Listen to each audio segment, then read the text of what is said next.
Okay, so we've got some wheel studs here. You can see a lot of them has been stripped. Lug nuts have cross-threaded with the studs, and students have tightened these in and broken the stud off of the lug nut, and it's snapped off internally, externally. So if it's in a block or if it's on the engine, it would be secured. In this case, we're just going to secure it in the vise, get it nice and tight, hold it upright. We're going to take a little bit of oil and we're going to lubricate with the oil on the threads here, so that when we cut it, it will clean the threads. And we find the selected die size. This is a die.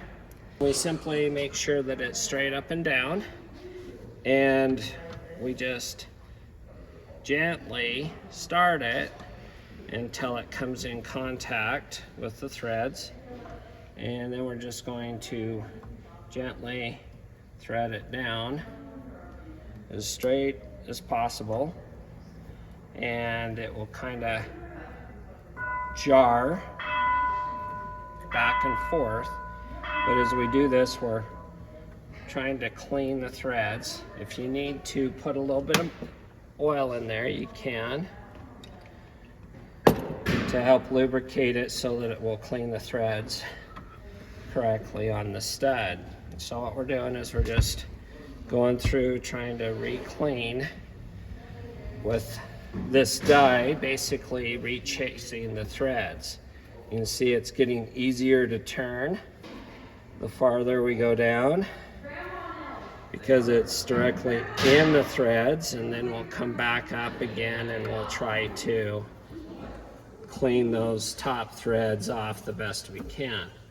So we're gonna go back and forth up here towards the top, try to clean all those threads off, and we'll hopefully have it so that we can thread a nut on there starting here down. So we went through and cleaned the threads basically from here down. So with the new lug nut, we could salvage it by trying to start here down, just by simply cleaning the threads. So that's how you use a die. And this just goes in. There's a starting side. Pay attention to the markings, the sizes. There's a starting side, and then you just twist this loose, tighten it down so it's secure, and then you make sure that you're straight up and down, straight upright, gently start threading it down into place, cutting the threads on that stud to clean it. You can see it's a lot easier. We're just simply cleaning the threads, and hopefully we can reuse this stud again. That's the idea behind it. Some of these over here, these are not reusable because you can see it's destroyed this stud down to here, so there's no contact surface unless we get clear down here at the bottom, which is going to go over a rotor. So this is basically trash, but we could use it for demonstration of using a die to clean up the stud. And then after we clean a bolt or a stud, you can try threading the nut back onto it to make sure that it locks down tight.